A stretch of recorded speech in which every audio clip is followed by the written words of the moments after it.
rumah Sobat Hijau yang nanti kita akan bicara masalah aroid. Ada Mbak Arisa dari Gavin Garden. Selamat sore. Selamat sore. Akhirnya ada perwakilan cewek di sini ya. Alhamdulillah ya. Biasanya para cowok-cowok semua ini kesempatan ini ada perwakilan cewek. Oke, kalau dikenal mungkin di rumah Sobat Hijau, Mbak Arisa adalah salah satu konten kreator yang cukup aktif di Facebook. Sering live juga, banyak penggemarnya. Nah, berbicara masalah aroid nih Mbak Arisa. Kadang-kadang kalau orang awam kita sebut aroid, aroidnya apa ya? Mawar, melati atau apa ya? Kok namanya aroid? Jadi sebenarnya aroid ini seperti apa sih kalau misalnya teman-teman semua pengen tahu? Oh iya. Jadi sebenarnya aroid ini kalau misalnya gambarannya itu sebenarnya rata-rata tanaman hias itu masuk ke dalam golongan aroid dari Golongan kelas aroid. Arales ya. Nah, Oke. jadi kayak monstera, terus philodendron itu masuk ke aroid atau aglonema itu sebenarnya semuanya rata-rata masuk ke aroid gitu. Jadi aroid itu apa ya?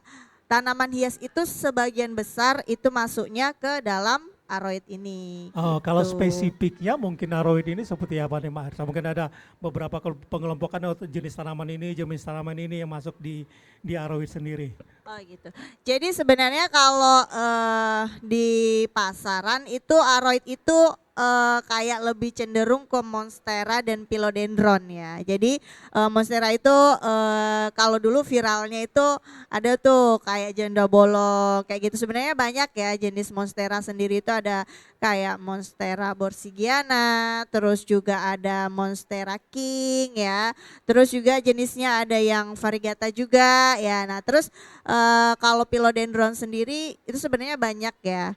Tapi sebenarnya aroid ini lebih luas sebenarnya kayak aglonemat, kemudian caladium sebenarnya masuk ke dalam aroid juga gitu. Jadi sebenarnya cukup banyak ya Iya masuk ke benar. klasifikasi itu. Iya. Nah, aroid untuk Palembang atau Sumsel untuk minatnya sendiri kalau sekarang masih cukup bagus atau gimana nih?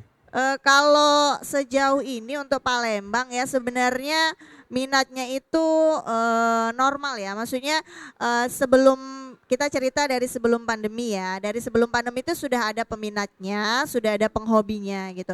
Tapi ketika pandemi kemarin itu COVID kemarin itu peminatnya tiba-tiba naik ya. Karena mungkin orang mencari kesibukan kan di rumah tidak ada kesibukan jadi tiba-tiba langsung jadi penghobi gitu. Nah tapi seiring berlalunya pandemi orang-orang yang baru yang bisa dikatakan FOMO itu berkurang nih, tapi tinggal sekarang penghobinya. Jadi kalau dikatakan penghobinya masih stabil ya. Masih stabil karena masih memang stabil. pengelompokan di dalam aroid sendiri cukup banyak ya. Iya Jadi benar banyak banget. penggemarnya juga.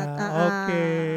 Ya. Mbak Arisa, kalau untuk perawatan sendiri aroid termasuk mudah atau sulit? Kemudian medianya seperti apa? Untuk bisa memperbanyaknya juga seperti apa? Mungkin ada tips dan trik khusus untuk aroid sendiri dari Mbak Arisa. Oke, jadi sebenarnya aroid ini tanaman paling easy care ya. Jadi paling gampang sebenarnya. Jadi untuk perawatannya sendiri nggak ada yang kalau berdasarkan pengalaman tuh nggak ada yang kayak khusus-khusus banget ya. Jadi dia cocok di suhu Palembang ini cocok ya, di suhu yang dingin juga cocok gitu ya. Jadi kalau perawatan nggak ada yang khusus banget, tapi kalau kita itu biasanya lebih ke kayak ke media ya. Nah jadi kalau misalnya untuk aroid sendiri itu kalau kita menanam di pot itu yang pertama harus kita perhatikan itu adalah media. Nah media itu harus yang pertama itu harus poros. Nah jadi poros itu yang seperti apa? Jadi poros itu ketika kita menyiram si tanaman tersebut air tuh langsung keluar gitu ya. Jadi nggak mengendap di bagian bawah. Nah makanya kalau misalnya kita itu berdasarkan yang kita sendiri ya. Itu kalau menanam itu kalau kita menanam di pot biasanya kita cenderung tidak menggunakan tanah.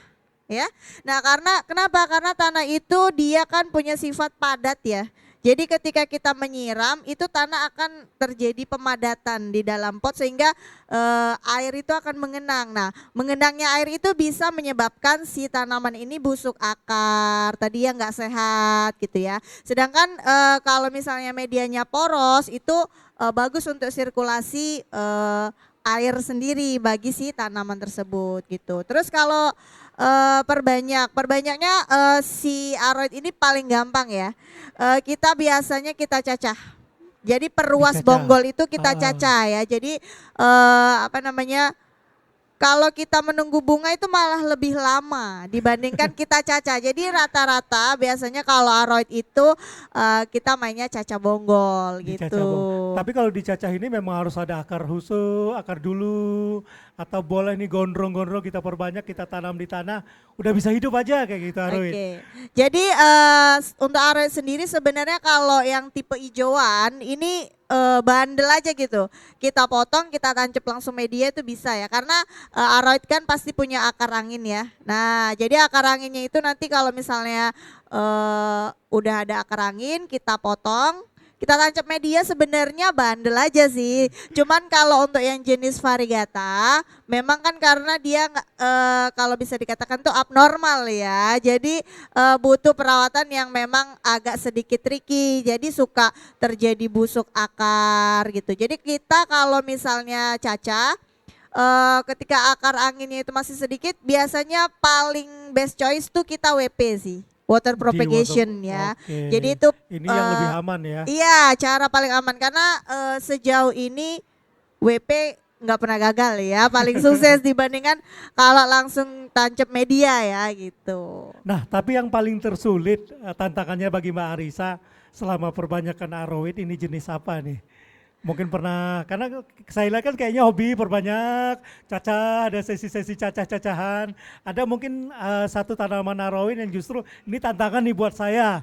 Karena memang agak sulit perbanyakannya, tapi memang dijual mahal kayak gitu. Ada mungkin ada tantangan-tantangan sendiri yang di ini. Oke, kalau sejauh ini sebenarnya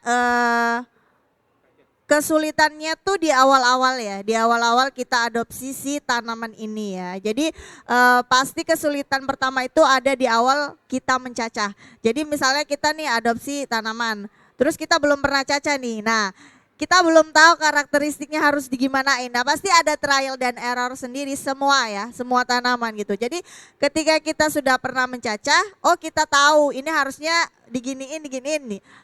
Nggak ada yang susah gitu. Tapi kalau misalnya nanti kita adopsi lagi tanaman baru gitu, nah ini belum pernah nih kayak gini. Nah kita belum tahu dia harus diapain. Nah itu yang susahnya di situ. Itu yang kalau saya kan pengalamannya kadang-kadang ke apa sih namanya parigata-parigata Iya tadi benar. yang lebih sulit. Kadang-kadang udah kapok, udah gagal sekali, udah ada kapok. Iya Kayak benar, gitu. udah pasti. Sebenarnya kalau kayaknya rata-rata plant lovers pernah ya mengalami kegagalan dalam propagasi tanaman gitu. Karena memang tanaman ini sifatnya beda tempat itu akan beda perlakuan ya. Bahkan misalnya kita di sesama Palembang nih, udah beda pindah kebun, itu dia harus menyesuaikan lagi dengan kondisi di kebun baru gitu. Jadi pasti trial dan error itu pasti ada sih gitu. Tapi jangan menyerah. Coba lagi Coba ya. terus dan coba terus sampai berhasil Iya. ya. Oke, karena sudah cukup banyak informasi yang sudah kita sampaikan untuk kesempatan talk show kali ini. Yang pasti juga terima kasih banyak untuk narasumber kita dari Junior Orchid, Mas Wahyu, kemudian dari Rumah Sobat Hijau, Gavin Garden ada Mbak Arisa, Mas Ari dari Owa, Outdoor with Hari tentang Hoya. Banyak-banyak terima kasih, mudah-mudahan kesempatan ke depan tentunya kekompakan kita untuk perkembangan tanaman hias Palembang khususnya Sumatera Selatan juga bisa lebih berkembang dan berlanjut juga di setiap event-event lainnya ya. Terima kasih banyak dan kita ketemu lagi di event selanjutnya tentunya masih dua hari lagi kesempatan Sampai kita. besok Mudah-mudahan terakhir ya. penjualan kita lancar juga ya. Oke, terima Amin. kasih banyak semuanya. Sama-sama. Sukses.